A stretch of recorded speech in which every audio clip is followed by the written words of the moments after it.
my screen on here. I guess you guys could hear me, right? Right, Maria? Hello, Maria. Woohoo! And Hannah. And Jessica. Yay! All right. So that is the deal. That is the dealio. This is a stream for Phobos backers. So if no one shows up, if everyone's too scared, I understand if you've never been on camera before, then we'll just answer questions in the chat. Or I'll just have a quiet, calm stream. I didn't hear anything, but now I do. All right. Well, so anyway, if you didn't hear me, if I was muted, obviously I must have been. This stream, I have invited everyone from the Phobos campaign to join me. And so hopefully some of them show up if they're not too terrified of coming on screen. Font shopping today, says Jessica. So let's see. So I'm using this as a reference, this king card here, which is kind of pretty standard as far as I know. And here, let me just, now let's see. I'm wondering though, do I need this shape duplicated like that? Like it's there and there? Like, I don't feel like I need it twice.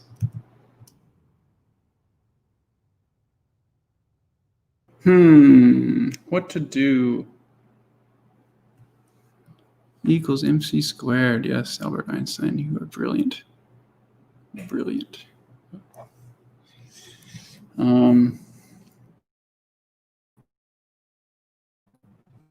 Should have thought of this before I went live, huh?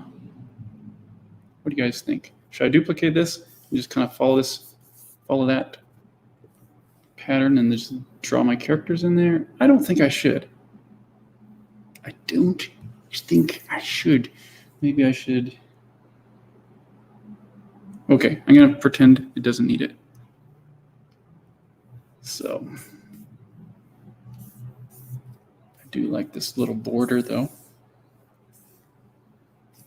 Oh, wait. I should do this.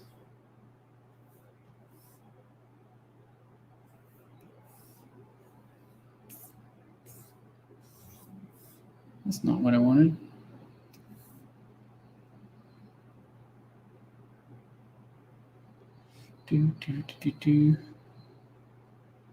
I guess it can't. I guess it only does a mirror image. Whatever. That will work. I can just flip it.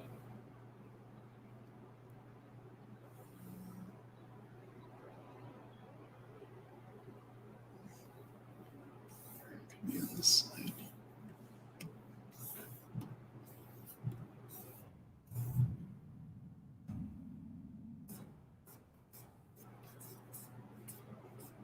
Bear with me as I sketch this out. Oh, he could have a little, his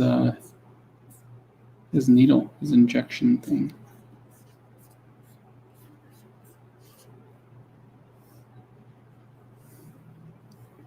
I don't like that symmetry tool because it's not doing it the way I wanted it to do it. It's making me angry.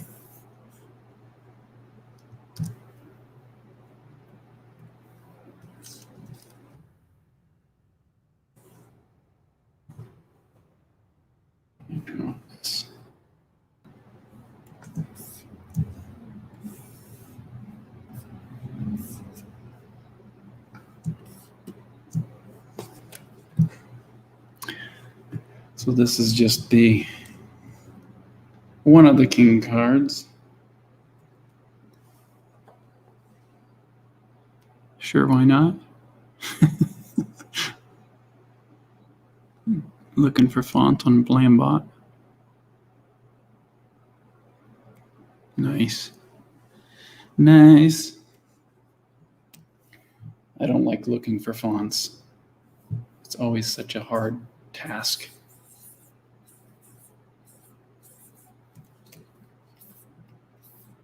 I never am satisfied with fonts that I'm testing. But if I can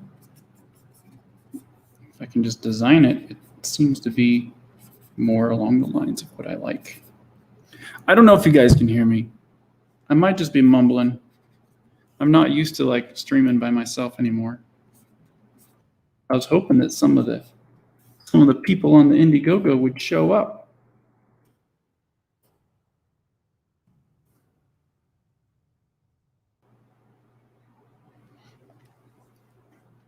It's okay though.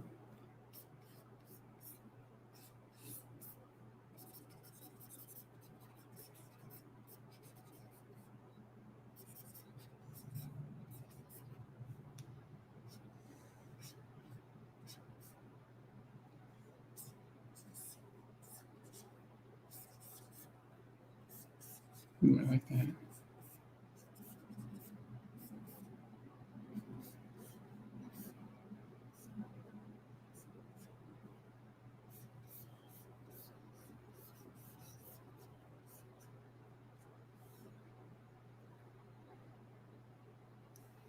How's he going to be holding that thing?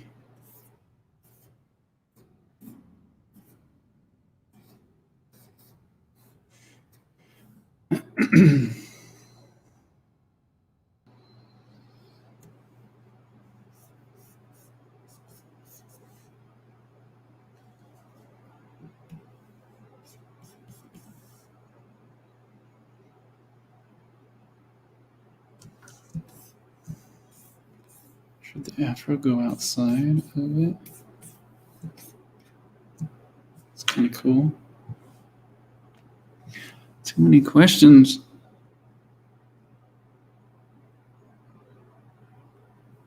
You can hear me.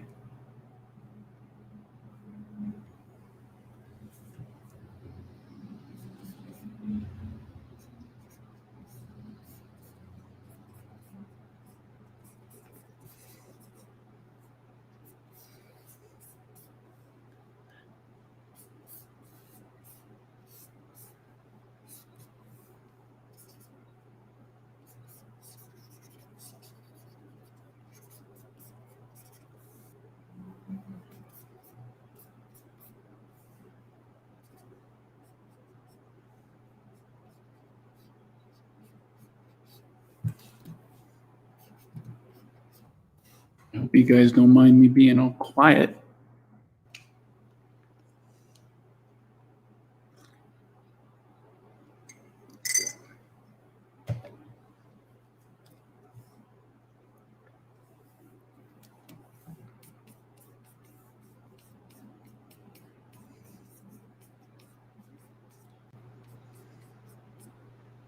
I see someone. Welcome, Maria. Hi. Hey.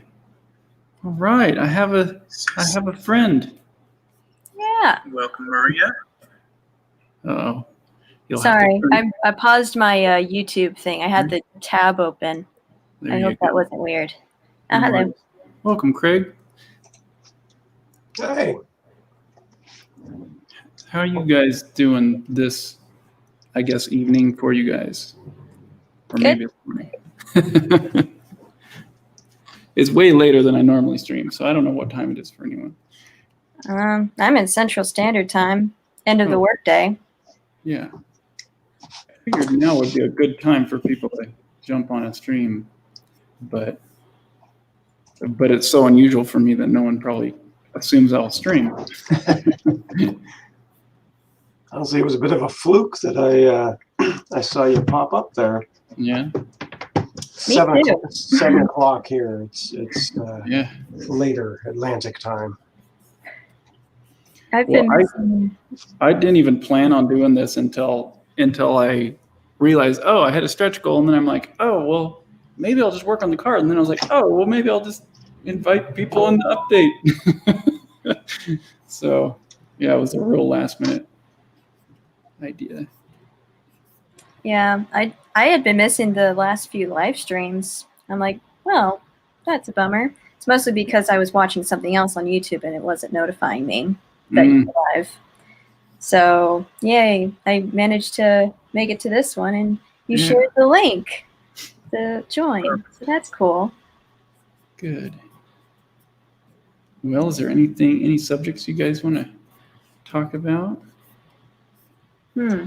Any I'm just super impressed that you're hitting your stretch goals, and Yeah. glad to hear it. Honestly. Yeah, me too.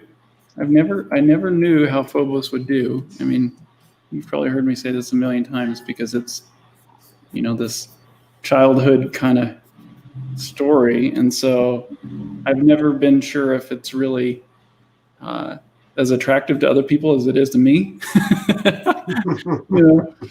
So it's fun. It's fun to see it actually hitting its goals and becoming a reality.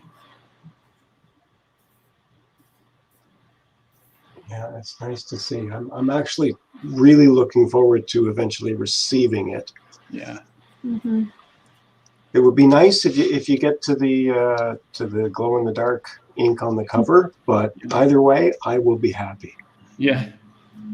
I'm pretty sure that will happen because next month I'll be launching it on Kickstarter, and so I know there's a group of people that only want to back it on Kickstarter, so that will help it get there. I'm not sure how far it'll go beyond that, but man, anything's awesome. I did put a question in your last stream, but you didn't. I don't think you saw it. Oh, okay. You were doing the ace card. Yeah. I was curious if you're going to do like a different character for each ace, or if you were going to do a different version of the same character for each ace card. Yeah. I wasn't, when I first came up with the idea, I was just thinking I was kind of thinking I would do a different book for each suit. So I'd go through the Phobos characters for one of the suits, and then I'd go through remind characters, and then Sithra characters, and then it would be kind of like this deck of cards of all of my characters. And that was the original idea, but I'm more thinking now that I would like to just really keep it focused on Phobos, and so that it has that feel that the Phobos campaign has. And so that would mean that every, all the king cards, I would need to do another drawing of Sur and another drawing of Phobos on the ace cards for all the different suits. So I kind of came to that conclusion more recently that I think that's the way I'm favoring.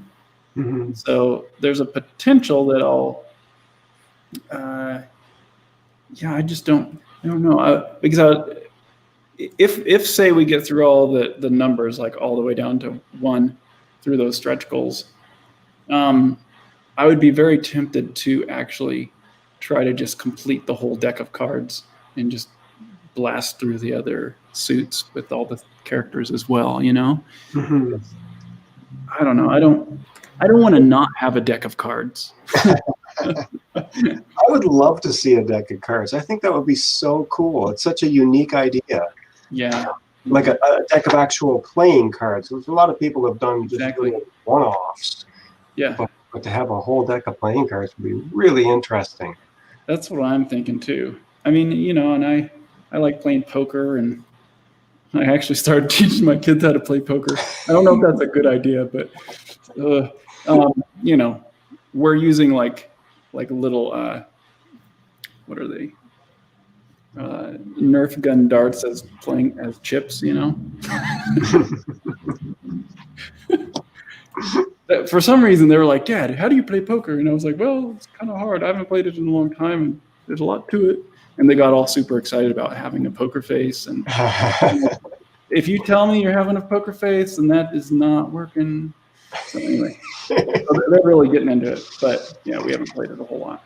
That's a pretty tame subject for them to be venturing into. They feel like they're being all dangerous. Yeah, I guess I'm not teaching them how to gamble with their own money yet. So yeah, that's where it kind of gets a little sketchy. Like, well, because they want to bring pennies to the table, and I'm like, not yet. Wait till you're like a little older. Let's learn how to do it first. Let's play it as a game first. So. Very good. Yeah, I never learned how to play poker. I was a late bloomer, but yeah, ever since I got married, my wife and I would invite people over. Not we haven't done it for a long time, but back in LA, we'd invite friends over and play, and it was just really fun. Like, so I don't know. I have a different kind of appreciation for it than probably most poker players. It's not a thing that I go and just do with the guys, you know. Yeah. It's fun for everybody. Let's see how this is kind of lining up. Well, it's nice when you can find those things that you can do as a family and just for fun. Yeah. You know. I tried to get my family into doing some more board games and things, but I have a history as a young person of playing really complex and intricate board games, and my family doesn't. So yeah, we're approaching it from two different sort of perspectives. But we found one that we all kind of enjoyed. I'm trying to remember the name of it now. It's about building railroads across North America. I think I've heard this. Ticket to Ride. Yep. I haven't played it, but yeah, I've heard good things. It's a really good game. Like, it's got a little bit of strategy, a little bit of luck. It's, you know, it's not super long, and my whole family could enjoy it. And, you know, it's the one game that we've all kind of enjoyed playing together. That's cool. It's hard to find those games that are like that everyone really enjoys. Yeah. My son got Monopoly not a long time ago, and no one wants to play with them because it's such a long game. And, you know, it turns into just like this. Just playing simple games turns into chaos, and so it's like no one wants to play a long game that instantly turns into chaos. Yeah.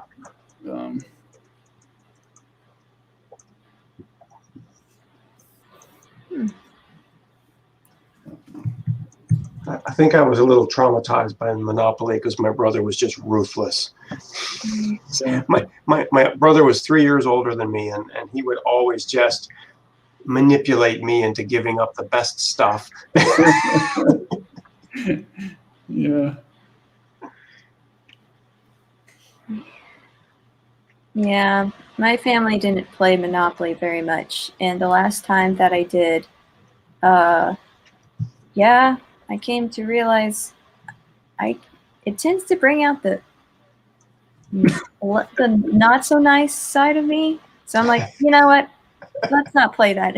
I'm not gonna ask to play that anymore. Yeah.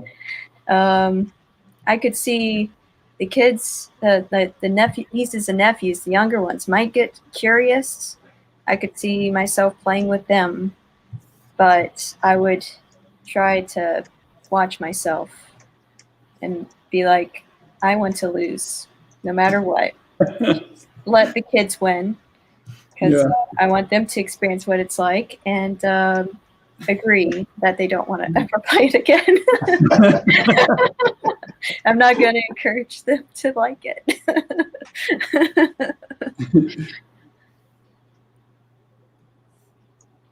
I think I've always kind of been that way with games, where when we start a game, either as a family or with friends, I'm more interested in everybody enjoying themselves than I am in winning per se. So I'll make really bad decisions and do really silly things that'll end up losing the game for me. But if other people are having fun, I'm okay with that. Yeah. Especially with kids, you know. Oh yeah. Yeah.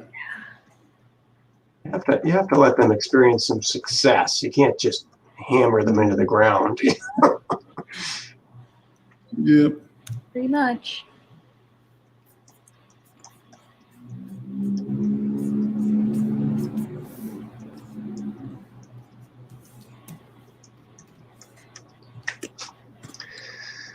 So there's a card game that I really like that no one else will play with.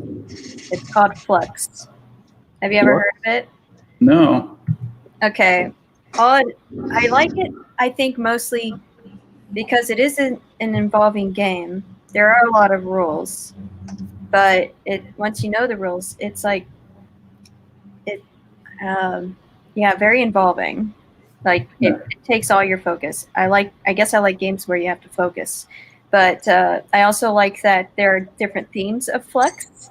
Like there's Star Flux and there's Fantasy Flux. There's the original Flux. Anyway, just basically all it is, it's a card game in which the games change when depending on what cards are put down and played. Oh, okay. Yeah, so it's just a game where the rules change. The players change the rules. So like there are goal cards. If somebody plays a goal card, that is the goal of the game. So whoever meets the requirements of the goal as stated on the card wins the game. But if somebody puts down another goal card, then that supersedes that. So now the rules have changed such that you have to. So the goal has changed basically. There's different requirements. So whoever wins that fulfills those requirements wins. So there's goal cards, there's player cards, there are action cards, there are rule cards. The rule cards are interesting. It'd be like you can pick up however many cards. So somebody could play pick up 2 cards. So each player and it takes effect immediately. So if before you could only pick up 1 card, now you can pick up another one because you just put down that rule. But now everyone has to pick up 2. Yeah, and then there's like you have to discard. You have to not discard. You have to have this many cards at the end of your hand, and if you have more than that, you have to choose which ones to discard.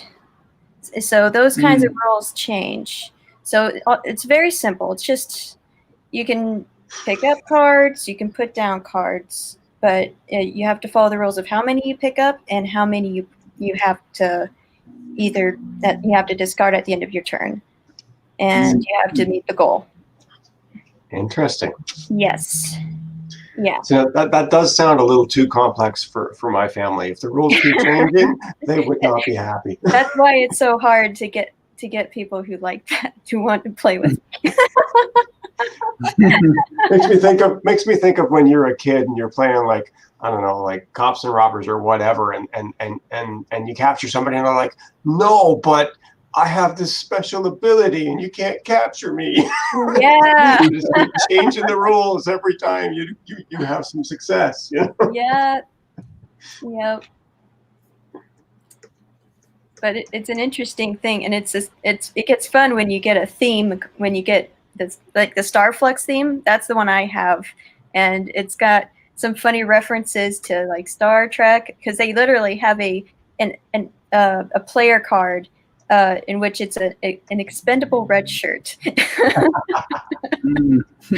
No, not expendable red shirt. Expendable crewman, but he has a red shirt. Mm-hmm.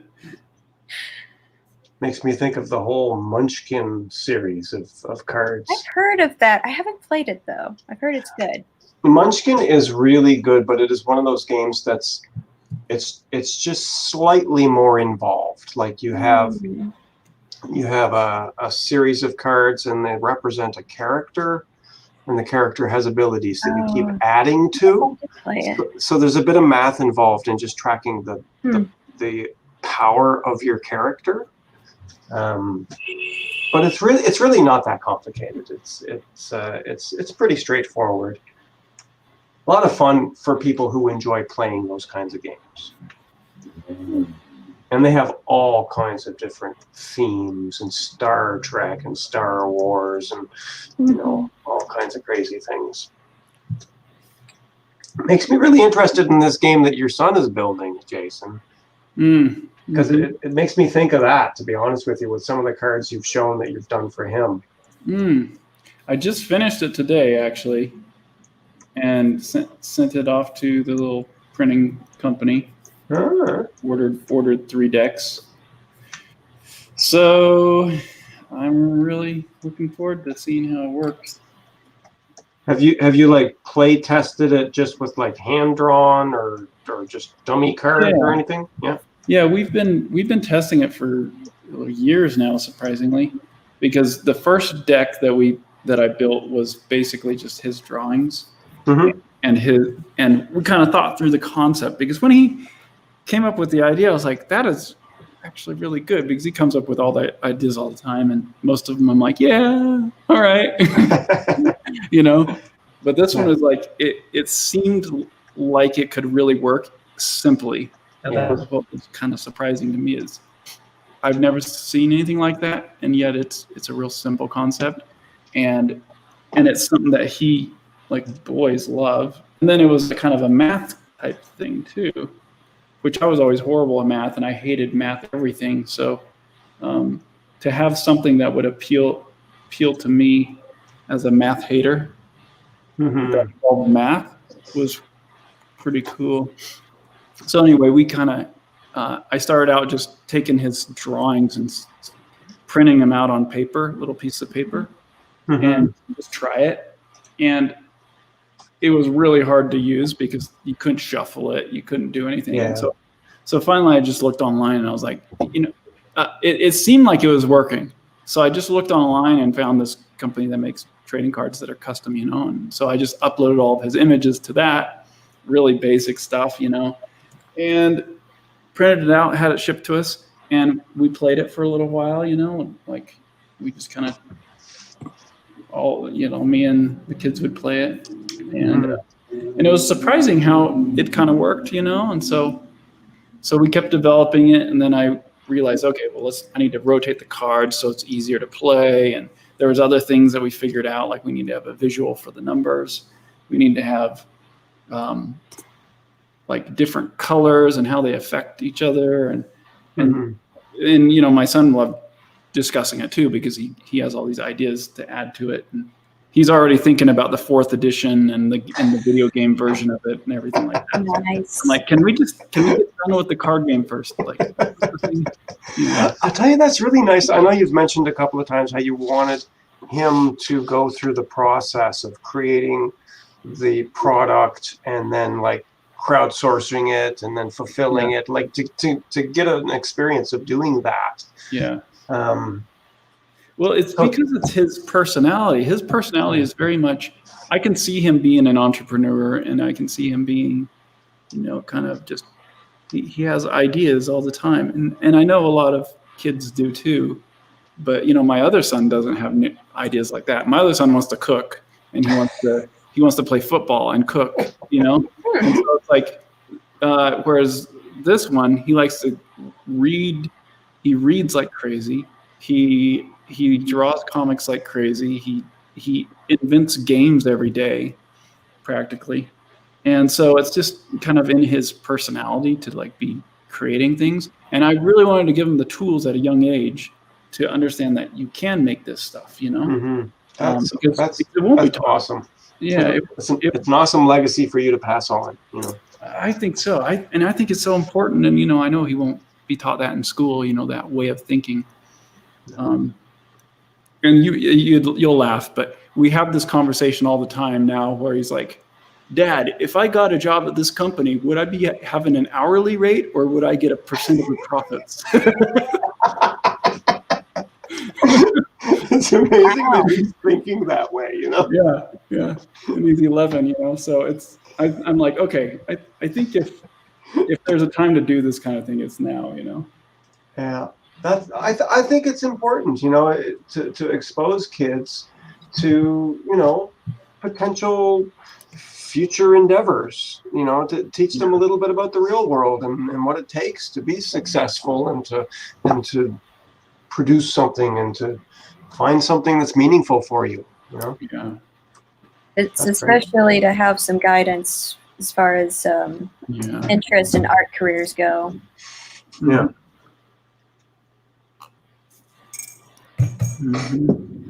If you ever do want to tweak the game in the future, I've thought about doing a card game And one thing I did find that made it really easy was you could get little sleeves, little plastic sleeves that you could just slip paper into. So I could just hand draw something on a piece of paper, put it in a plastic sleeve, and then I could shuffle it. That totally makes sense. What a great idea. It's not exactly like a deck of cards, but it's enough that you can handle them and shuffle them and deal them out and stuff. Yeah. You can usually get them at comic shops. Yeah. I think I know I've had some in the past. I didn't even think about that. They're mostly made for people that collect cards, like magic cards and stuff like that. Yeah.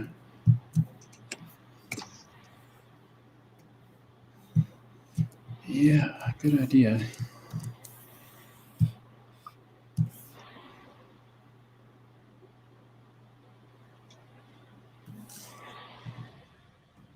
I love that you're doing that sort of pseudo mirror imaged version.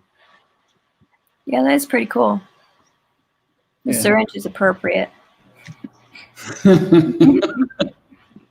I was trying to think of how to incorporate this spade shape into the drawing, but I don't know. Maybe it doesn't need to be there.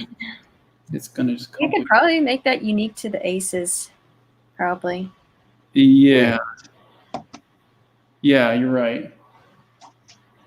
And like all the number cards. Usually they just have the amount of. Yeah. And so I'll just do one big one with a drawing inside it, or but the number will be obvious still. Well, I don't know. We'll see. Or you could have that character showing up that many times. True. Maybe that's too hard. The way I would want to make those symbols bigger. Yeah. You can do whatever you want. It's your deck. It's true. Yeah. Be creative. Okay.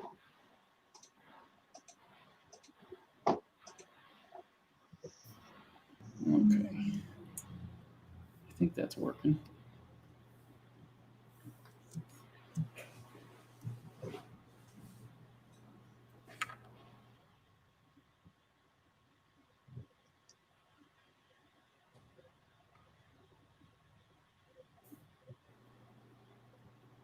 I wish there was a way to mirror image it. I know I can mirror image it, but then it doesn't also rotate. It doesn't flip it either. I'm sure there's probably a way to do it. I just have no idea. I think what you've got there is really nice. Actually, with the overlap of the chin is kind of neat. Yeah.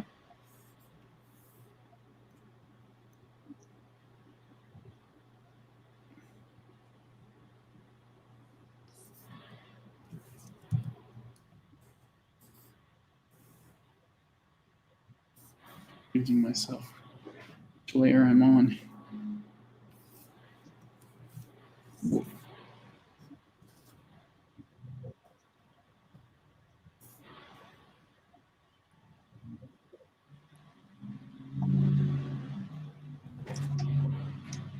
Yeah, I think I'll do that.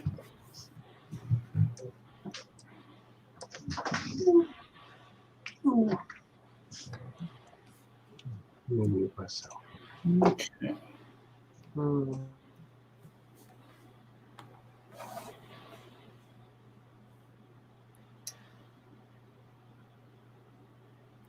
Whoa. LN says I should sleep, but this is my first ever live stream. Dang. Well, congratulations. First live stream. Woohoo. Sorry it's not more entertaining. It's fun to watch you draw a card. Oh, good. I guess it must be keeping you awake. What time is it where you are, Jason? It is 4:30. So okay, that's not bad. It's not bad for me.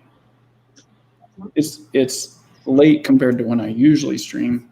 Usually my brain's kind of like not thinking about live streaming and stuff. I'm just trying to get the last of the day productive and answer emails or pack something or Mhm. finish coloring a thing, and my head's starting to go, So I'm not really thinking about streaming, but for some reason today, I think I got done with my son's game, and so I was like, yes. And then we hit the goal, and I was like, yes.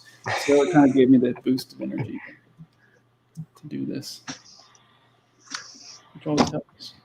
Well, I have to say I'm cheating a little bit because I did hear you on one of your streams talking about fan art for your books. So I started some fan art. Awesome. Okay. Yeah, I need to see. That's another thing I need to like really actually get going on is making sure I have the announcement ready to go. And what I need to do is create. Sorry, I can't talk and do this at the same time. I need to create a website that has all the characters, the Phobos characters, and a picture of them, and then a little bio of them, so that people who don't know it very well can actually participate. Yeah. I see you got. Here, let me show your screen real quick. I'll share it with you so you can see what I've got so far. Oh yeah. I need to enlarge my screen more. I'm trying to capture that that sort of feel that you have, with the black and white and the dark backgrounds and the rain and the lightning. That's neat. I love it. Yeah. How cool. So if you ever sort of create some kind of contest or something, I might submit that one. Okay, yeah, I will. I am. It's gonna happen. It's gonna happen. I just need to. I even have the. I think I have the. Here, I'll show you. It's not like it's impressive or anything, but it's the title for our contest.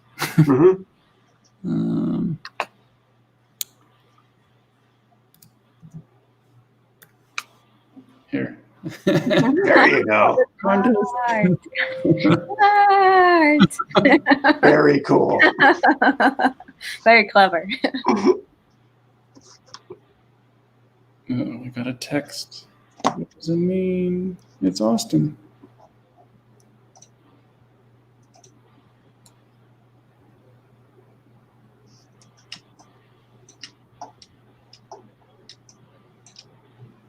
Awesome. I'll have to text him back when I'm done. I got this really dumb phone, I guess you would say, so that I don't sit there and hang out on my phone all day. And it worked. It's worked really well. Like, I don't have any interest in going to my phone when I'm bored anymore. The problem is it's really cumbersome to text on that thing. And so it really makes me resist wanting to text people, especially when it's a long message. So I just, and then it's like hard to correct the messages. So I just send like typo ridden things all over the place. Like, I don't care. Is it like the old fashioned T9 predictive kind of text or? No, it's similar to like the newer phones, where it has a full keypad type thing. It's a touch screen, but it's not really the best, Yeah.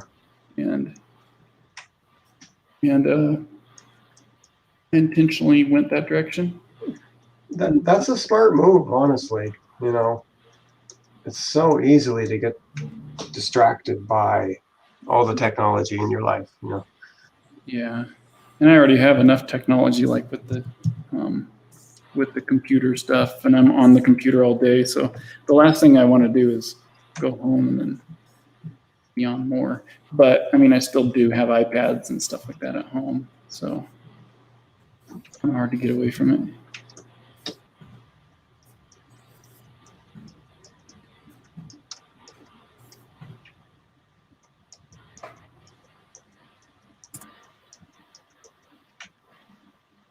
It's confusing right there in the middle of them.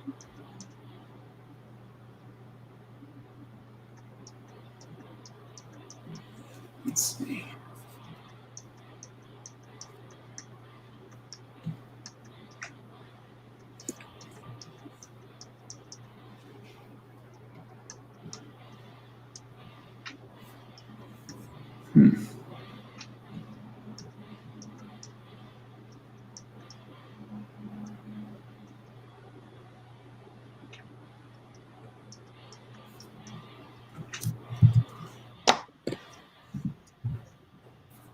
You working on your comic, Maria? Yep. Now, were you the IT specialist that had posted your comic on kind of a tech site? Is that what you were doing? Yeah, I'm the developer person who used GitHub to host my website. I'm going to keep that website up, but I actually have been working on a new one, and I'm going to announce it on Saturday. And the last post that I'm going to post on this website. Do you want me to share in the private chat the current website? Sure. Yeah. Sure. Okay. This is your screen right here too, Maria. I like Nice. it. Oh, you're looking at my shared screen? Yeah. Cool. Very nice. Oh, yeah, I see. Thanks. Yeah. Anytime you're on my live stream, feel free to share any of your stuff. Cool. Yeah, I'm not super sharing right now just because I'm like, I mean, I want to be, but it's like, let other people talk. And yeah. Also, I anticipate that I'll be working on this for a while before I actually hold a Kickstarter for it. Yeah. So, kind of just, hey, I'm here to chill. Yeah. That kind of thing. I understand. Yep. Working full time and then trying to do this on evenings and weekends and things. It's going to be a long road before I get something that's deliverable, you know. Mm-hmm. I shared the URL in the private chat, by the way. You did? Okay. Do you want me to share this in the public chat? Yeah, sure. Or is it just for, yeah? This is the current website that is hosted on GitHub. You can tell by the URL. Yeah. Here's comic. I think that's great, though. You know, you find a way to put it out there, and GitHub is as good as anything else. Mm-hmm. Yeah, I found that I can. So I built that website with a static site generator. Basically, what that means is there's no database. It's well, yeah, that's basically what it means. So it's very lightweight, and so basically because there's no database. Database is expensive. So you hand coded every page. Not exactly. I created templates, and then the static site generator actually builds the pages from what I told it. Okay, nice. So all the data is in markdown files. Okay. Anyway, it's just basically, it's not as user-friendly as, say, Microsoft Word document editor, but I'm able to tell it very simply in one section some tags or whatnot that it needs to know: title, author, date, etc. And then below some lines, I basically indicate this is the body text, and that's basically it. That's Markdown in the very very quick description of it.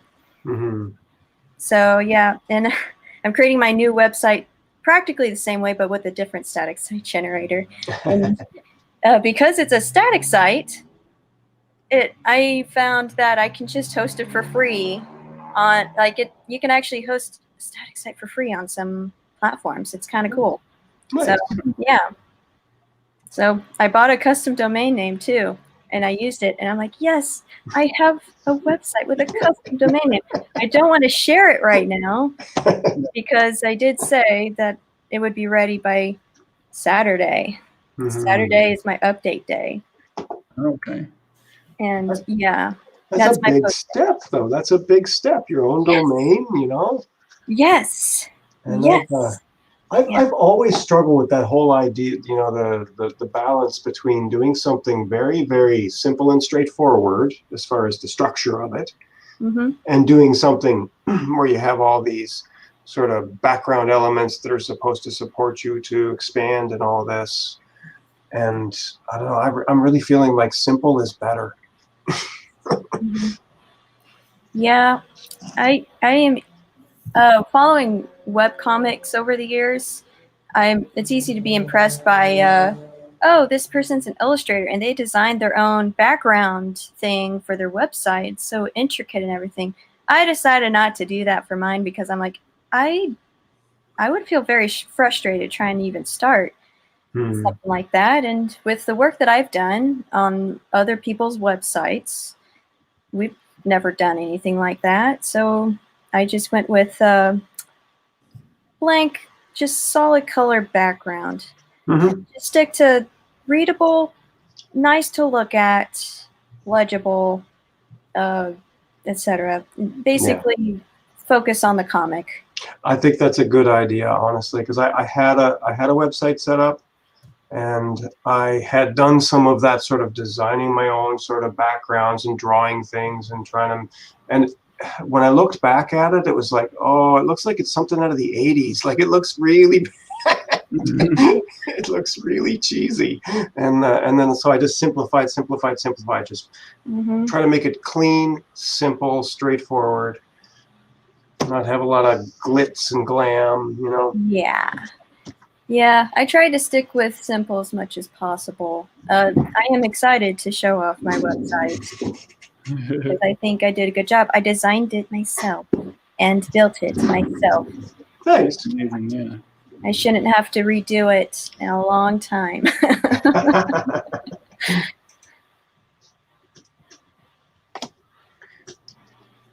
So yeah, yay for websites. Yeah. Now my new site, I did draw some. Basically, I drew buttons. So I drew like big squares that people could click, and I didn't plan on it, but I drew them because I wanted to have some place where I could showcase the art and have it be functional.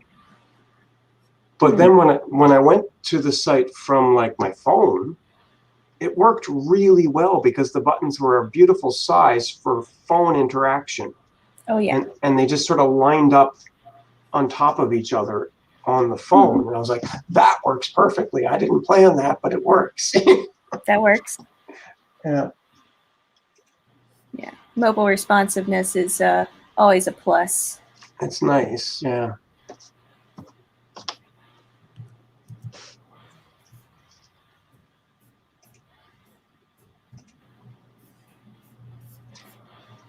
Do you find your website is as important as it was when you first started, Jason? Because you have so many other things going on. You've got YouTube, you've got the different Kickstarters and the Indigogos, and there's lots of ways for people to find you. Yeah, I don't feel like it is, but it definitely still is the business card. It still is the contact information and the easy way to direct like a company to who I am, and they can be impressed, you know. That's nice. Yeah. And so it's kind of a home base.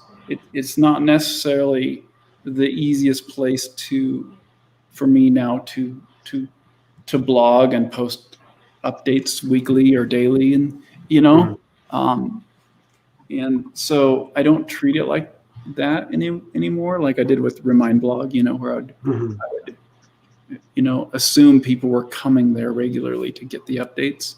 Yeah. Now it's YouTube, and you know, I haven't even done. I mean, I guess I'm on YouTube now, but haven't done a lot of updates on YouTube. But it's more, yeah, a lot of those reasons for having the site have split off into other things now. So there's like the mailing list, which is the critical updates. There's the different mailing lists with different sites now, you know, so like, you know, every Kickstarter you have another mailing list basically you can access. I know I sometimes get 3 emails from you from the same thing because I'm connected to each of your things, but I'm okay with that. Yeah, and I mean I have like 11 campaigns I send messages to, and I know it's like I need to figure out which one I want to put the updates on. Yeah. I know it just gets overwhelming. I like what you said there, though, that it's kind of like it's like your online business card now. Yeah. You know, it's the one thing where you can just have a consistent representation of you and your artwork. Yeah. That you can direct people to, but it's not necessarily the single source for people to find. Yeah. You know, it's not like the web comic. The importance of having a web comic. You know, I think that's still important, but like for instance, Remind blog doesn't exist now, but Remind is on Macroverse, and I'm fine with that being kind of the digital place for it now. It's behind a paywall, you know, but people can also join my mailing list and get the first book for free as a PDF, you know. So it's just things have really changed with how people consume things. And that's not to, I hope that doesn't discourage you, Maria. I mean, I think it's great what you're doing, because that kind of acts as your home base, you know, for your. Yeah, and it's advertising. It's all I'm paying for is the custom domain name at this point. Yeah, you're doing it like the cheap, the awesome. This is a good way to tell people, hey, I have a comic, and actually have a comic for them to look at. Yeah. So for now, I'm okay with this. But yeah, as far as monotonizing this, it's going to be interesting. Yeah. Well, I think yeah, like Jason, you've kind of moved to another level, but with people who are just breaking in, there's still value in having something that people can go to and actually read a comic and see some sequential sort of pages of your work. I think there's still value in that. Yeah. You're spot on, because the thing that I have that someone like Maria doesn't is I have, you know, the books that people can actually go through and read my stories. Whereas, you know, if you don't have that, if it's not published, then you have to give people that way, that ability to consume it for free. You just have to, you know, and then you can start building that trust with your audience, and then you can start showing them that you can tell a story and all that stuff, you know. But that doesn't come without giving it away for a long time, you know. So yeah, you got to start somewhere. Yeah. And a website is a good place to do it. Is what it looks like. Yeah, it's the best way to do it, I think. Because I mean, otherwise you're at the mercy of everyone else's opinions of your work, you know. Pretty much. And you know, not everyone wants to go get an agent who will then try to sell it to a publisher, who will then try to sell it to who else? Schools, you know. I see Steve Kange is in the chat there. Oh yeah. Hey Steve. I just told him he should join. Yeah, Steve, in the Indiegogo update, I have a link to join if you want.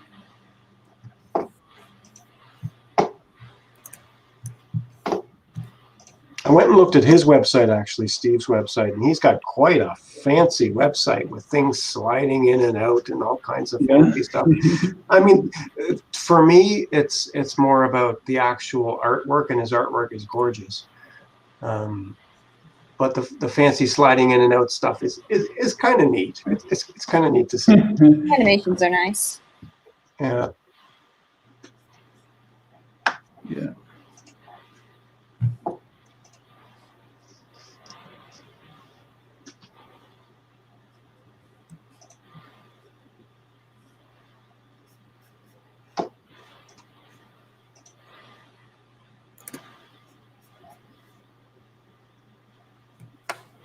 Oh, there's Steve.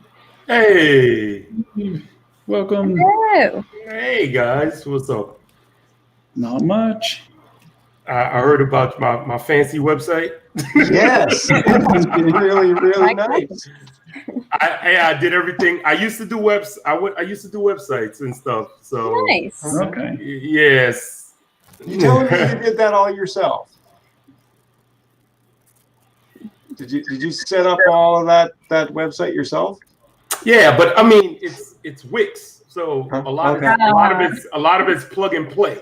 You know, so I know how to code and everything myself, but it's annoying. Yeah. So I used to do it for people, and it got very annoying very quickly because they'll tell you exactly what they want, and you'll do exactly what they want, but it won't be what they want. So That's development for you. and so I gave up, but it actually helped me because now I can do everything myself. So when it comes to promoting, and when I do my campaign, I want to do like a little video animation and all that. So it helps. It helps a lot. You know, I do photography, things like that. So Nice. it definitely helped. Jason, why are you on so late today, man? I was shocked. I was like, oh my God. I had a burst of energy, so I was like, well, might as well do this. Oh, cool. It's either, you know, I could have just done this without streaming. Right. But I've kind of wanted to send out the link to all the Indiegogo backers while I was streaming one of these times and just see if people show up, you know? Okay. And so well, I'm used to you sending it, like, I didn't even realize it was in the Indiegogo. I'm used to you sending it as a different link. Yeah. So I wouldn't even have known it was there. Unless you thought, yeah. I wouldn't even have known it was there, but that's good. So how's everything going? I'm assuming you're done with the book since you're making cards. Yeah, the book's done. We're just doing finishing touches. Nick is working on the lettering. I have my editor, Jeremy Barlow, he's kind of taken a global editing pass, and we're kind of refining some of the scripting too to kind of play into where the story's going a little better. And and so yeah, you know, it has a little bit of work to do. Like I got to assemble the book, but it's kind of at a good spot. That's good. I can kind of take my mind off of it as far as the artwork goes. There's probably 2 more spreads that I just need to tweak a little bit and refine. Okay. I'm still working on that dinner table scene that I've been streaming it on and off. Oh yeah. I still need to finish the lighting on that, and then there's the final spread, which is about halfway done. So yeah, but it's getting there, you know. And I've been actually working on the female cognitive drawing book as well. And oh yeah, speaking of, let me shameless plug. Nice.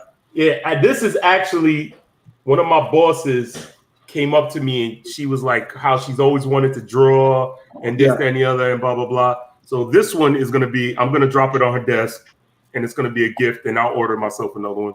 Oh, okay. Wow. Yeah. So, and then actually I have to order 2. I have to order one for myself and one for my niece. So, yeah. So, man, I appreciate that. Yeah, absolutely. Because she was like, oh, you know, I want to get back into drawing. I said, I got the perfect thing for you.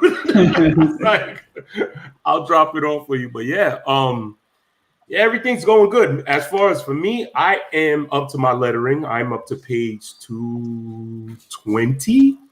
And but what I've done was, I don't know if you guys can see, but I printed everything out. And yeah, I printed all of this stuff out, and I think I threw like 60% of the script out the window. Yeah. And because I laid everything out with the artwork, and I just started, like, what I did was I put everything together. I bound it together with these, where are these clips I have somewhere over here. And I just took a red pen and just started writing. Yeah, these clips right here. I just clipped it on, and then I just sat there and wrote all over the book with a red pen, the dialogue, what they were saying as they were saying it, you know, the way it looked to me. Because if you were to read the script and you were to look at the comic, it's 2 different things. Oh, and and as I was drawing it and laying it out, it just took a different direction. And I was just like, I love where it's going. So I just said, the hell with the script. Let me just finish it the way I want to finish it. Yeah. So I'm almost done. I'm literally down to the wire with the lettering, and I'm enjoying lettering. I was shocked. I thought it was gonna be like, I thought it was gonna be like a pain in the butt. I was like, oh God, I don't want to do this. But Clip Studio makes it very easy. Clip Studio makes it so easy. And I was like, and I figured out how to put the bubbles together when, you got multiple bubbles that you need to put together. And, I was like, oh, I found a font I downloaded for free. And on that, thank you, Jason, for the site. What was it? The Blambot? Blambot, yeah. Mm-hmm. Yeah. I downloaded that font and I've been using it ever since, and it's going to be my go-to font. And it's just been fun. I was like, wow, I'm in. And it's crazy how I've been. It's like I automatically knew what space without even knowing what space I wanted for these bubbles. Like it was just. But my friend told me, he was like, you've been collecting since we were 16, so you've been you've been reading comics since you were 16. So he's like, you've been teaching yourself how to do this for a very long time. So I was like, I'm actually enjoying it, and I really can't wait to get done, because I don't think my next book is gonna be this big. God, oh my God, I don't know how you do it, Jason. These big book. Oh, Jason, what I wanted to ask you. I tell myself. What? Did you come out with number 5 yet on Shapes? Yeah, 5 and 6 are both out. It was just, when the comic stores were still halfway closed and Diamond was still halfway closed. So, it was a real slow months, but they're out. So okay, I gotta order it, because for some reason I ordered it through 2 different comic stores and they didn't seem to get it. So, and then I know you said that it's also in a trade form. Yeah, I'm. They solicited the trade in previews. I don't know when, but they already did, and so they already got their sales numbers. It was really low because no stores were ordering, and so they were not quite sure what to do. But I knew I was going to have this campaign, this Phobos campaign, and so I was like, hey, if I can buy 500 to 1,000 of them at cost price, then you can add that to your print run and make it worth it, and because as long as I can sell them myself, and and they're like, sure. And so I'm pretty much going to have almost all the books. But I just figure I'll just sell them myself, over the years through campaigns, No, absolutely. I was looking forward to the hardcover, but you said, that got tabled. Yeah. I just, they were considering trying to do it again, but I just don't think there's the market for it, at least right now. Right. And my audience didn't, show me that they wanted it. So, really? I enjoyed it. Like I went to the comic, every time I go into the comic book store, I promoted it. I told my friends, I'm like, yo, this is really good. And the people that bought it was like, oh, this is good. And I'm like, they're like, oh, you know the artist? I'm like, yeah, I know the creator. I know the guy. And they was like, oh yeah, cool, and I don't know what happened. I was like, what happened? I didn't even know you came out with 6. I'm missing 5. I was like, okay. Yeah, it's all done now. Okay, cool. I definitely got to get some. But back what you were saying, we were talking about like the books, and I was saying I don't know how you make these giant monstrous books. Yeah, I tell myself every time I finish one, I'm not going to do it that big again, And you make it bigger for whatever reason. Yeah, it's so weird. Like I seriously think Phobos will be my last big one, because this is the childhood story that I kind of grew up to tell, and so I can justify this one being long. And so mine can be, I can end my big book here since this is my childhood story. My first one is my childhood story, so I can end the big book run right here, right? Yeah. Okay, okay, good.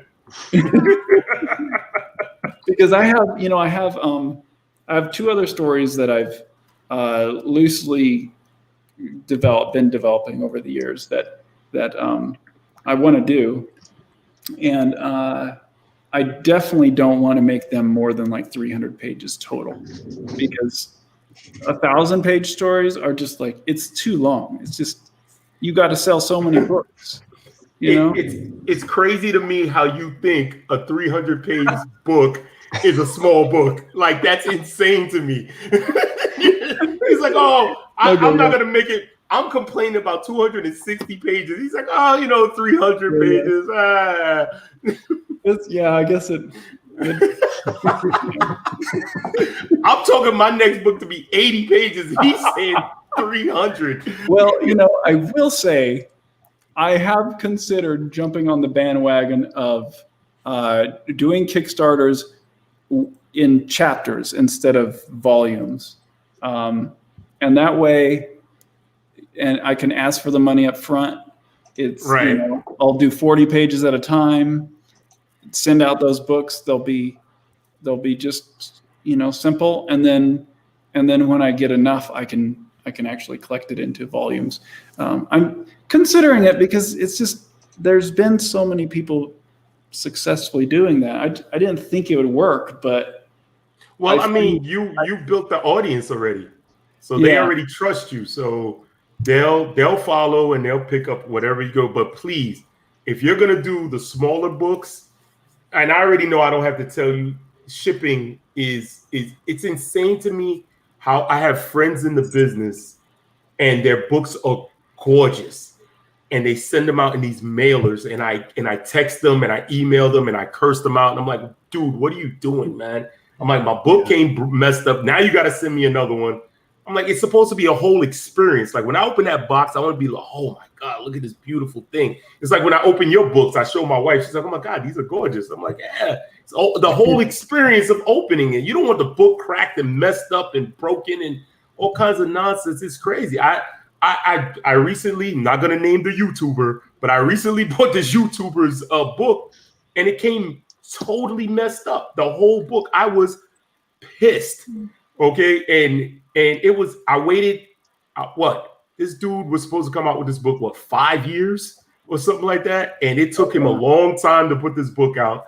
And then it finally came, it was messed up. I mean, they were nice about it and everything, but you should see the second time that they sent it, it was beautifully packaged. It was inside the box. The corners were actually had those, I don't know what you call them, those little cardboard corners. They put the little corners in between so the book doesn't get messed up. I was like, why didn't you do that the first time? Like, do it the first time and you won't have to do it this. Now you're spending more money to send me another book, to ship it. Like, it's crazy. Not me. If I gotta come hand deliver you my book, here you go. Here you go. Here you go. Here you go. Well, I did that with cognitive drawing because I was like, well, it's a workbook and it's going to be lighter, but then it came and it was heavy. It was a lot heavier.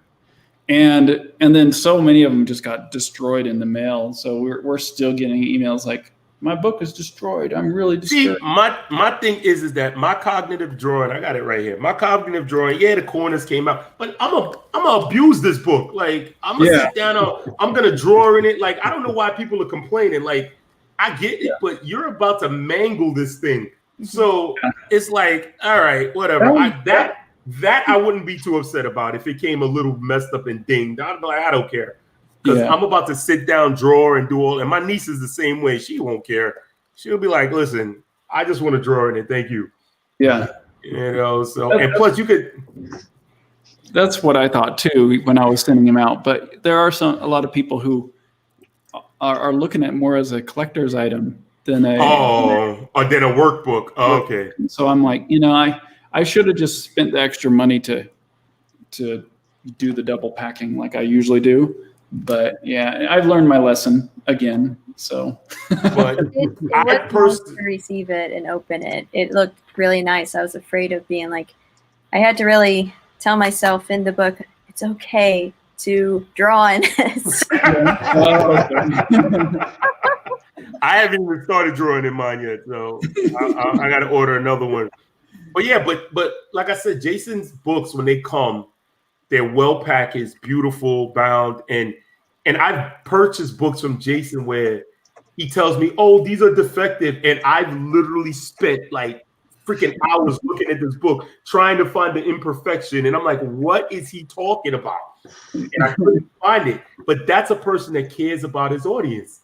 You know what I'm saying? And it kills me when I tell my friends, I'm like, guys, I'm a collector. Stop doing this.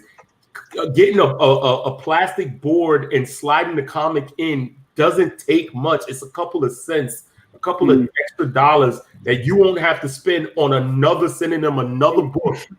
It's not that hard. I don't understand. Like, it's crazy. It's crazy to me. Like, the last thing I want to hear is somebody tell me, "Oh, my book got messed up." I'm gonna cry.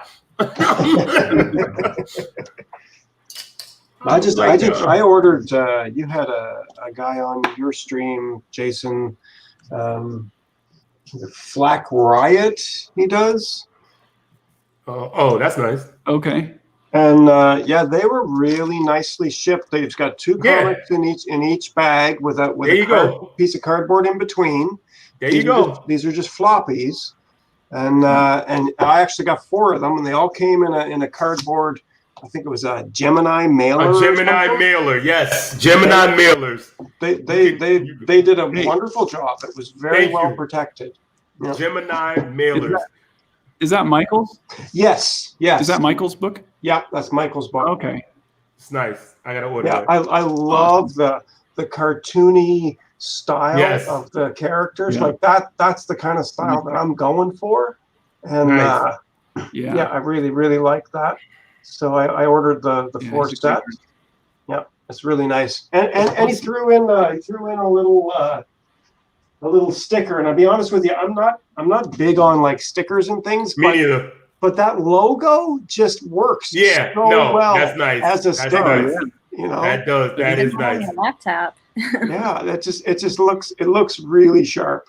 And, Thank you, Maria, because I was thinking, where would I put that? And you said, put it on your laptop. Oh, there you go. That's what developers do. There you go. Put it, like, slap it right on that Apple logo. You don't need Apple. They got enough money, right? That's right. I mean, all the stuff I've gotten from you, Jason, has come just pristine. It's been gorgeous. Yeah, I got the full set of Sithra. And it all came just perfect. With no problems. Yes. And that's what it's about. Like I was actually considering, but then I scrapped the idea, like, because people are just gonna throw the box in the garbage. But I was gonna put like the logo of the book on the box itself that you get, and when you open it up, but they're gonna throw the box in the garbage. But they're either gonna throw the box in the garbage or they're going to keep it, and their wives are going to kill them for having 1,000 boxes piled up in the corner. That would be me. That's why all my comics are in storage right now. My wife is like, "Okay, you need to stop collecting comics." But I'm gonna tell you this, Jason. I'm still collecting McFarlane Spawn, right? Yeah. I ordered a Spawn that is like one of those black and whites, and it's hard to get, whatever. I opened up my mailbox, and this thing was crammed into the mailbox. Oh no. I was like, but the person put it in a Gemini shipper. And the book was perfectly fine. I was like, you see, if you send it the right way, you will never, because then I would lose out, because it's not the mail, it's not the person who sent it to me fault. They sent it the right way. Yeah. It's a simple little thing. It'll cost you a couple little extra bucks to get a bunch of Gemini shippers sent to you. But the person that you're linking with will always want, your product, and they'll always know that you're good, that your product will show up with good quality. I don't know. I don't understand people. I don't get it. No, you're right. I don't get it. You're sending comic books to comic book collectors. Yeah. It's not hard. Like, it's really not hard. I think Jason had the right attitude though. Like, I've heard you speak to it a number of times on your stream, that people who are supporting crowdfunded comics want something collectible. They want something they can keep and display. Yes. And you want it to arrive in good shape, Yeah. Yes, you're not lying. Like, it is like, that is my biggest pet peeve. It drives me insane, especially after I've spent money, my hard-earned money on this book. And it's not even like a book that I bought and I got. It's a book I paid for and had to wait for. Yeah. And wait until you were finished. So I had faith in you to get this book done, and you send me garbage. You're gonna hear my mouth. I'm sorry. You're gonna hear my mouth. So I'm like, I don't understand it. I really don't. It's something simple that you can just do, and then you'll be fine. I don't get it. I don't get it. Yeah. Don't cheap out on that last step after you've spent like 6 months to a year working on something. Don't cheap out on that last step. Right. How would you feel? They know for a fact how it feels. You get your stuff shipped all the way from China, and every single book that they shipped you was damaged, and then now you mad. That's exactly how your customers feel. So why bother? Like, I really don't understand people. I don't get it. Oh man, so Craig, what you working on? Oh, I've been working on a graphic novel idea for like a couple of years now. It's going to take a couple more years at the rate I'm going. That's why I'm not putting it up on crowdfunding yet. I am in the same boat. I might get there a year before you, but I'm in the same boat. I'm nowhere near as fast as Jason. This is Jason's entire life. I have a 9-to-5, so I have to cram out like anytime I possibly can. I get up 5 o'clock in the morning and work on this. My wife thinks I'm insane. She's like, I don't get it. I don't understand it. What are you doing? What is this thing that you're doing? I like to blame the 9-to-5 piece, but I've watched Jason work. And 9 to 5 is not the problem. It's just you. It's just me. Yeah, it's just me. I got some learning to do. Well, I mean, they say, the first step is actually admitting it. So, so it's just you. I hear you, man. I hear you. Yeah. It took me a long time to get to this point with my book. And I'm so happy where it is, and I just can't wait to print it. I've got so many people that come up to me. I've got dudes that walking into the comic book store, like, "Hey, you're that Steve guy," and I'm like, "Oh yeah." They were like, "Yo, where's Cure for Utopia?" And I was like, I'm sorry." So yeah, where is it? Because I heard about that like 6 months ago. Listen, I got my work habits from you, okay? I learned it by watching you, So yeah, it's crazy. I just got the money to color it because I'm trying to get like 85 to 90% of it done before I even do the Kickstarter. Okay. And just hopefully, I can break even. That's my goal, just to break even, and just get it out there and break even. But we'll see what happens, I'm kind of in the same boat, honestly. I mean, it's sort of a hobby. I have a job. I don't need this as an income right now, but I love it. I just love doing it. But it would be great if it was an income, right? It would be great if it was an income. But more than that, I'd like to see it get into people's hands. Yes. You know, I'd like people to have it in their hands and read it and enjoy it. You know? Yes. That's the beautiful thing about it, man. That's all I want to see, because I can just imagine when Jason sees like everybody putting up the books on Instagram and Facebook and getting them the emails and like, look at my book. Like that first feeling when he did it with Remind must have been insane. Yeah, it was. Yeah, because I like for at least a month I'm gonna be crying. Like every video that you see me, they're like, yo, this guy's real emotional. You know, I'm like, yo, I'll tell you, it's like you said, but I'm assuming you're like me. You're doing all this to satisfy your 10-year-old self. Yes, exactly. That kid that, you know, wanted to create comics for a living and then grew up and forgot all about it. Yeah. And now it's like, oh, look, we could go back to doing it. Yeah. You know, I made choices in life to, you know, support my family and do things that were important at the time. And I'm at a stage where I have a little extra time and a little extra money and I can start to do this kind of thing. So, you know, and all it takes is one. That's all it takes. One good idea. And next thing you know, you're like, hey, 9 to 5, how you doing? See you later.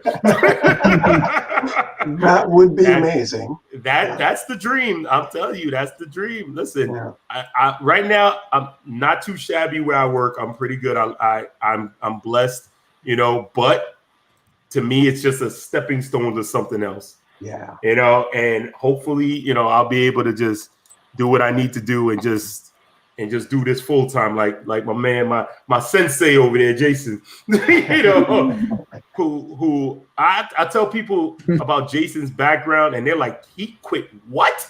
They're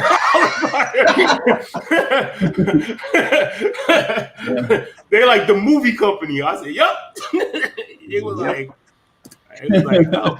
I said, but he had a plan. I said he had a plan. He just didn't say I quit and left. I said he had a plan. And I think that's a remarkable piece is like, you know, when Jason, and you've talked about sort of downsizing your life to fit, you know, so that you could afford to do this and your wife and your family supporting you in doing that. It's a whole family thing that you guys have made a decision to do, and it's working out for you. And I'm so pleased to see that it's working out for you. You know? Absolutely. I mean, if are there going to be bumps in the road? Of course. You know, but like the other day, like I was telling somebody, actually today, we were talking about businesses and things like that. And I was talking about when Jason had all his books come in wrong and he had to destroy them and throw them out and stuff like that. I said, it's a headache. Look at him, he's laughing. I said, that's you know that laugh when you're just like, oh, your mother. I told him, yeah, it's a problem. It's a massive problem because he has to contact all of us and say, sorry guys, your books are going to be delayed. This happened. But I told him, I texted him and I told Jason, I'm like, that's a good problem to have. That's your problem. You know what I'm saying? Like it's not your bosses. You're not getting yelled at. You know, the printer's going to send him all new books. They're not charging him nothing new. All he had to do was get rid of the other ones, which cost him. But, you know, it's still his problem. You know, he reaps all the rewards, all the benefits, and that's what I want to do. That's exactly what I want to do. I tell you, though, it's a whole different skill set to be that kind of entrepreneur where absolutely you get faced with a problem like that. And you face it head on and you deal with it and you contact your shipper and you say, look, this is a problem. You need to fix it. You know? Yes. I imagine that wasn't easy. No. Especially I can imagine like the language barrier, you know, and stuff. So it's like, hey, you screwed up. What do you mean we screwed up? I'm like, this doesn't fit. Look, it does not fit. You know, and they're cramming it and they're showing them, no, it fits. Look, it fits. You know, but it's a problem. Like it's a headache. I mean, I know business owners and stuff, but they tell me all the time, it's like you know, I don't mind it. I don't mind working 14 hours for myself, you know, because it's me. It's for me. And that's the goal. Yep. Yeah. And I tell you, you know, we were talking earlier, I think before you joined, Steve, about Jason sort of modeling this entrepreneurial attitude for his son. Yes. And it's a whole different way of looking at the world, really. You know, you just problem solving, overcoming difficulties. Yes. You know, just being positive and moving forward and believing in yourself and working through all the difficulties, you know. Like, how cool is that? Like his kid can go to school and says, my dad makes comic books. What does your dad do? Jason must be like the local hero. It's like, this dude draws comic books. Like, oh my God. I would flip out if somebody's dad came into my school when I was little and said, hey, look, my dad draws comics. I don't want to see the firefighter. I want to talk to this guy. You know, so that must be, but that is something I never really thought of, because as your son's looking at you create this business, like, you never know where your son may take your business. You know, if one of you know, your kids gets involved in the business, he might take the IP and take it all the way to somewhere you didn't never expected it to take. So that's a great thing, man. That's a beautiful thing. That's amazing. I never even thought about that. That's great. God, I love Clip Studio. I need to like kiss whoever invented this program. Like, it is so easy. Like, oh my God. I was a little intimidated at first, but once you learn it, it's like, oh, that's how that works. I'm making all kinds of bubbles and stuff, and I didn't even have to do it. And then I downloaded a bunch of bubbles. I paid like $10 for it. Somebody made all these other bubbles. I was like, oh, thank you. And I don't have to draw nothing. I'm lazy. Thank you very much. Well, that's the way to do it, you know. If it's something that's reproducible like that, why not?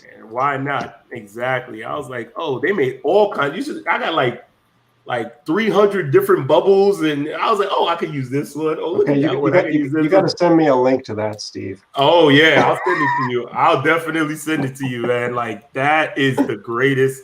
The only thing is that you have to. I haven't figured out how to actually import it. I don't know if you can into Clip Studio and just create it as, you know, like normal bubbles that they have. But it's still, I just copy and paste, shrink, change it, flip it, and it's fine. Just using it as like a raster image kind of thing. Exactly. Yeah, that's it. It's a great program, and I just updated it. And Jason, you need to once you're done with the Phobos, give up Photoshop, man. It's over. Photoshop's done its run, man. It's over, man. It's over. This is looking really good. That's Sir. Oh, thank you. I don't know what's going on with my brush. Oh, it's an eraser. Mines are not even going to come out the pack. They're just going to sit in the pack. I'm gonna look at them when they first come. I'm like, oh, these are nice, and they're going right back in the box. Nobody's playing with them. You want to play with cards? Go buy a pack at the 99-cent store. You're just gonna have to buy 2 packs then, Steve. Oh, you sure know how to get my money, don't you? Listen, let me tell you, when a friend of mine will tell you, when I love something and I think it's dope, I promote the living hell out of it. I promoted Jason to every one of my friends, every comic book. Every time I go to the comic book store, I'm like, yo, check this book out. They're like, yo, who did this? You know, I tell them, and they're like, oh, this is good. I back the Kickstarter. Like, it's amazing what you guys can do. It is amazing. Maria, you're very quiet. What are you doing? I'm coloring and listening to you talk. You're coloring? Yeah. What are you coloring? I'm coloring a comic page for my webcomic, Orphic. There we go. Wow. Screen. She can color. I can't. That is a very high compliment. Thank you. No, that is great. You way further than me. I'm not even in the tunnel. You're actually in the tunnel. All right, that's nice. You drew and colored? Yeah. Nice. That is nice. And what's the whole premise behind this book? Okay, so it's story about a teenage girl and her friend. They go into the woods. They're dressed up for a local festival. They're dressed up as animals because it's an animal-themed festival. And they find that there are people in the woods, a few people who they meet, who they think are dressed up for the festival too, but they find out that they're actually shapeshifters that can take the form of animals. Yeah. And I'm assuming they're not good people. Well, they're going to find out. Yeah. It was something about the kids and the whole woods thing. Like, that's a theme now. Like, it's like, I'm reading, what am I reading? I'm reading Something is Killing the Children. And it's like, yo. That sounds really dark, Steve. No, this is the title of the book. I can't look it up. Something is Killing the Children is a book. It's really good. It's an image book, and it's good. It's a good story. It opens up literally with kids, and they don't hold nothing back. Like these kids, you find out what's killing the children, and you see what's killing the children. I'm like, oh God, I don't want to be a kid in this town. But it's good. I like that whole thing with kids and you know, because you got that what's that show on TV? What's the one on Netflix? Stranger Things. Stranger Things, yeah. You got Stranger Things and you know that whole 80s, 90s vibe going on and stuff. So that's cool. That's cool. And you said this is a web book, right? I could read this online? Yeah, this is a web comic. I shared Jason shared the link earlier in the chat. Okay, cool. I'll check it out. I will definitely check it. And I'm not usually a web reader. I'm old school. I like to have the printed version in my hand. I'm not down with the millennials, and you know, I'm an old guy. You know? Well, I'll tell you, Steve. My 16-year-old came to me yesterday, said she wanted to take a picture of me for a school project. And I said, okay, sure. What's the project about? She says, well, I have to get a picture of something that represents cultural lag. So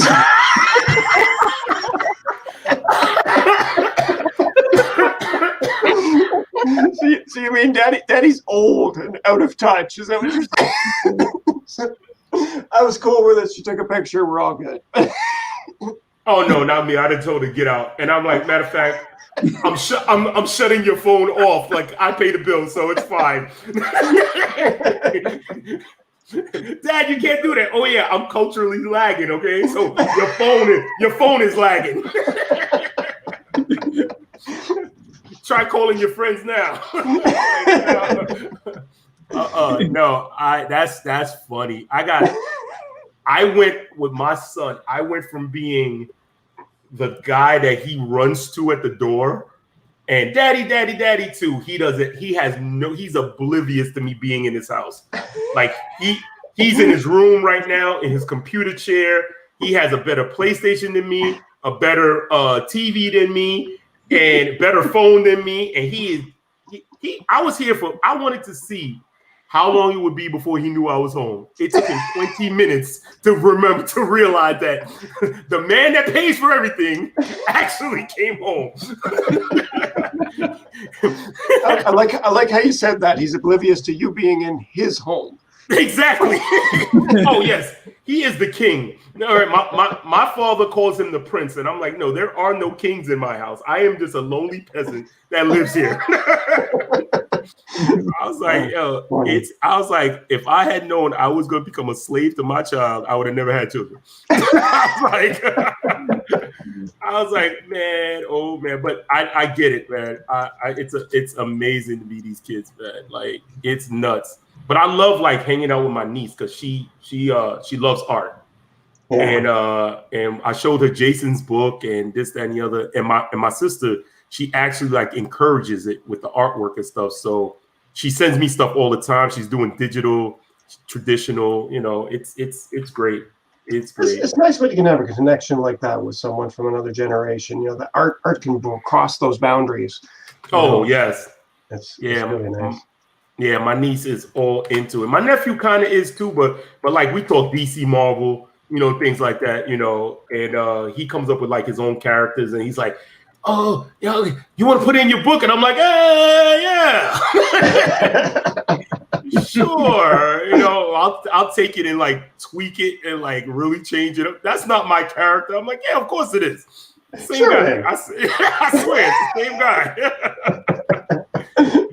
You know, but it's just like us. Like when we were coming up, you know, we all wanted to do our own, and we look back at those characters now. We're like, ooh, that was not that good. I thought that this was the bomb. I was like, oh, this is horrible. This is not good. It's like reading your old poetry. That's not good. It's not good at all. You just like, oh my God. Jason, I know you've looked back at some of your stuff and just like, ooh. But what's crazy is Jason's old stuff is more detailed than his new stuff. It's insane. Yeah. It's insane. Like he has all this detail and all the work. And now because he used to do these storyboards, it's just like, okay, here's a line. Here you go. I'm out. Next. Yeah, good enough. He's like, yeah, it's good enough. Moving on. It's like, yeah, his Spider-Man, all this stuff had all this detail in it, and you know, I was like, oh man, look at all this detail. I have to say that when he shared that video of himself as a teenager, that was priceless. Yes, you were so adorable with that little cap. And he's got the same face, like literally the same face. Exactly the same. Same face, less hair. It's just I was like, yo, this is crazy. I'm like, how do you look the same? Like, that's nuts to me. Like, it's that good living. It's like, yo. Where are you in Ohio, is it? Yeah, stress-free. Stress-free. Because if he was still in Los Angeles, he'd look like he's 80. Yeah, I did age quite a bit the last 10 years of living in LA. I will say that. If it wasn't for the last 10 years of LA, I would be even younger looking. Trust me. He was 2. Trust me, I know. I live in New York. It's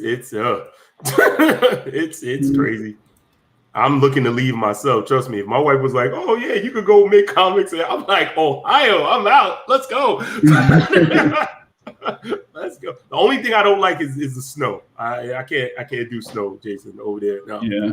I need somewhere warm. Like I'll go to Arizona or something. I don't know. Yeah. Yeah, the snow is a little rough, even for me. I'm like, it's gonna get again. No.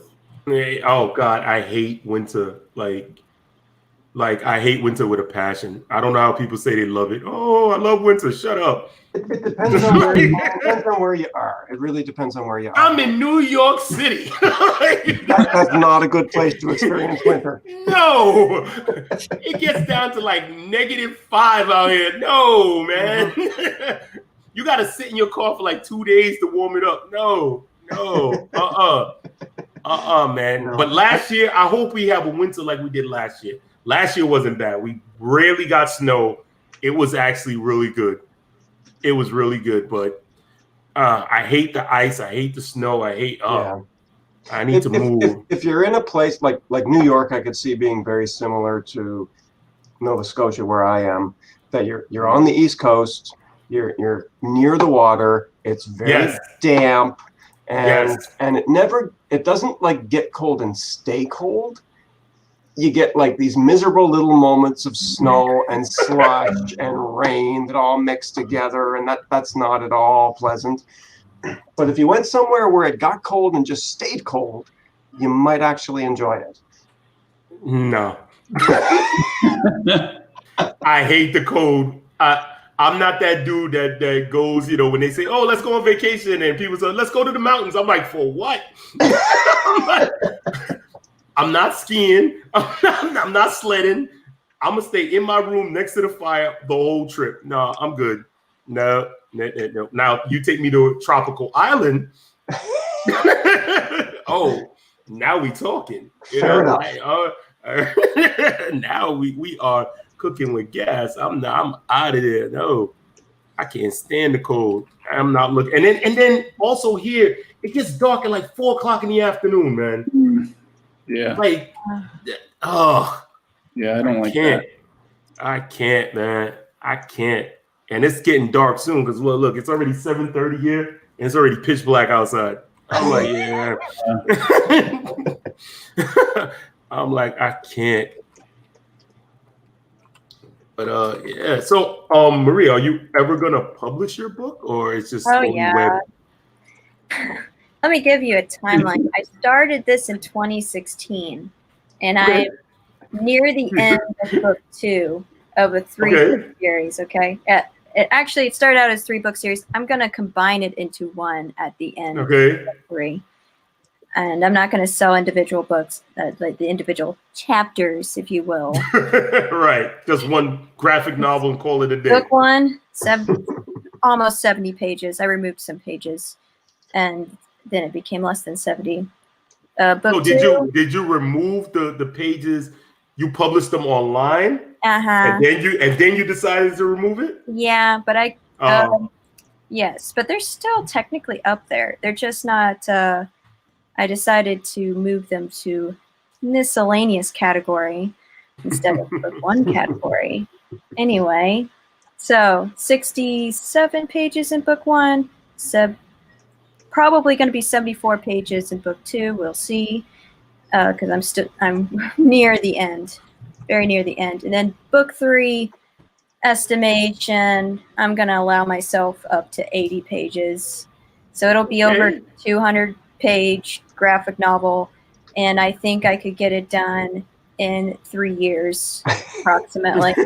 Yeah, there you go. Because I have to go back and clean up pages. That's what I'm currently doing. I'm still making new pages, but I'm going back and forth.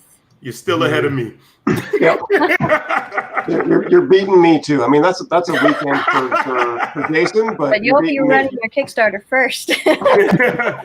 That's true. Maybe. If I ever finish the wording, if I ever finish the writing, but yeah, I'm enjoying it. I must say, I'm enjoying it. I never thought I would enjoy it so much.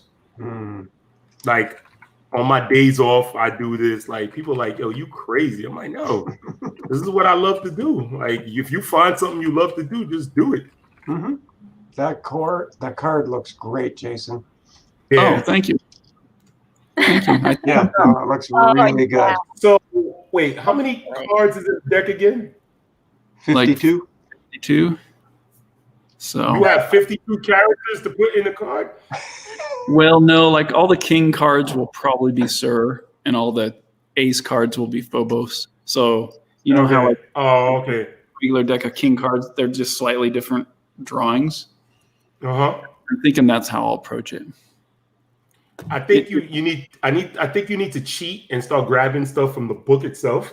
Just start slapping it on the cards. Make it easy on yourself. Be like, oh, I like this. I like this panel. Slap.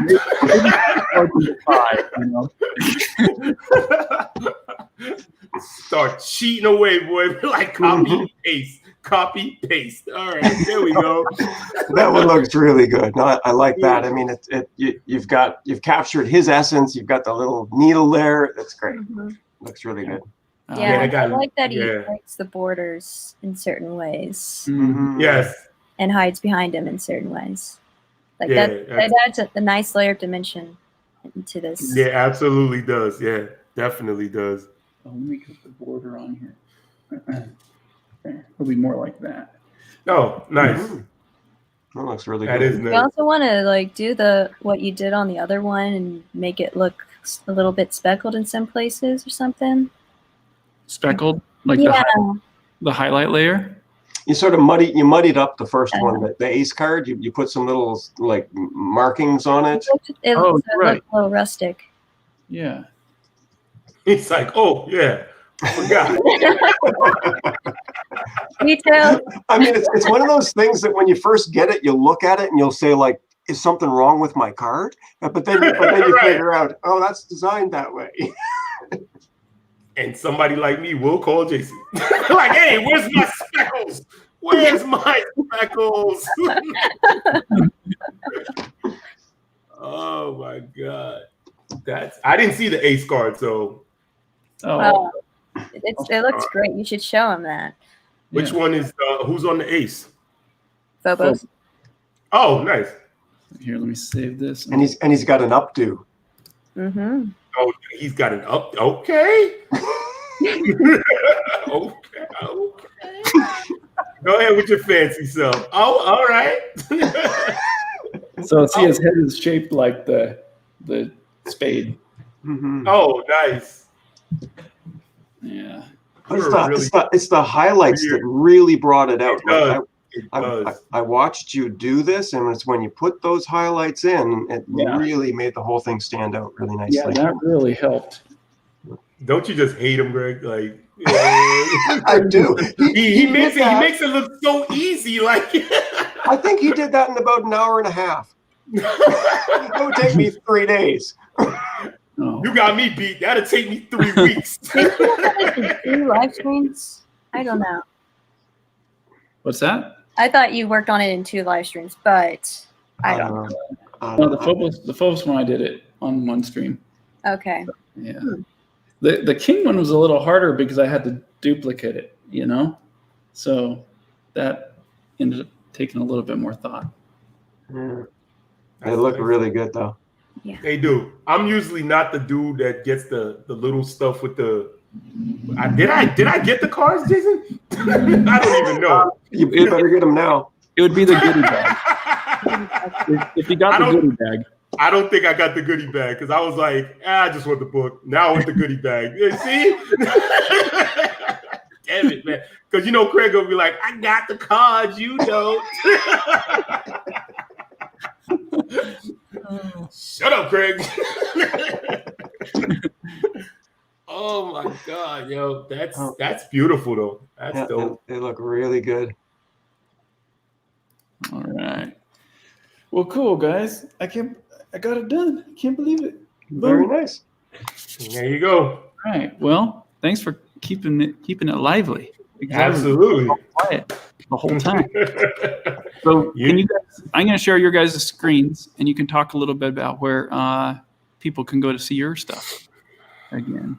Sure. So we'll start with you, Maria. Okay. Yeah, I shared the URL for my webcomic with Jason, and Jason shared it. And yeah, it's Morphic Webcomic, MORPHIC, in case you can't understand what I'm saying. Because sometimes I say things and it doesn't quite come across right. I don't know. But it's a webcomic, all ages webcomic, about 2 teenagers who go into the woods and discover that people who appear to be dressed up as animals are actually shapeshifters who take the form of animals. So yeah, fantasy, all ages comic. I just posted the link to the GitHub there, so everyone in chat can. Yay! All right, and then we got Craig, who, if you guys remember the guys song, Yes, mastermind behind yes. that. Oh, did he? Oh my God, yes, the guys song. I need to download that. I need the guys song. I'm gonna do the Brooklyn remix. Yeah. Sure. You want the files? Totally do that. So I'm just still working on my graphic novel, Tate Earthlander. You can go to blackmanic.com, and I have actually updated the website now, and there's about, I don't know, 17 or 18 pages there that you can read through. And yeah, it's still working on it, and I will eventually do a crowdfunding and get this thing actually printed. So I am committed. Nice. Blackmanic.com. Yeah. Okay. Yep. Perfect. And Steve, do you have anything you want to show? Yeah, I opened up something I got right here, so I don't know. Let me share. You'll have to share my screen. Yeah, hold on 1 second. Share. All right. Yep, I'm up. Boom. So this is Cure for Utopia. This is my 30-year project. You can find me at no, I'm dead serious. 30 years, bro. I got your card. Yay! There, right. That's my card. Yes, boom. That's my card. So you could reach me at s.cange, CANGE, cureforutopia.com. My book is it's crazy. It's a mixture. It's about a world that's, of course, a utopia. There hasn't been murder and killing in God knows how many years, but there is this one person that's running around killing people, and you get to find out why. And it's not what you think. Sounds good. Interesting. I am intrigued. Well, with all that said, let me find that Guys song. Where is it? Oh my God. So when I hit this, it's gonna kill all our audio. So I'll say thank you for joining me, you guys, and it was a pleasure. And bye, guys. Again. Bye. See you guys. Thank you.